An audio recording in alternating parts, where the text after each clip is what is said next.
So దీనికి ఏంటంటే గర్భాశయంలో ఉన్న క్యాన్సర్ మనకు ఒక 80% ఆఫ్ ద టైమ్స్ మనకు ఒక రకమైన cancer endometrioid type of endometrial cancer అంటాం దాంట్లో.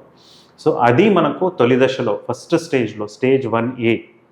స్టేజ్ 1లో కూడా 2 రకాలు ఉంటాయన్నమాట. సో స్టేజ్ 1Aలో మనం గుర్తుపడితే అది మనము ఒక ఇంజెక్షన్ ద్వారా లేకపోతే కాపర్ టీ లాగానే ఒక ఇది ఉంటుంది.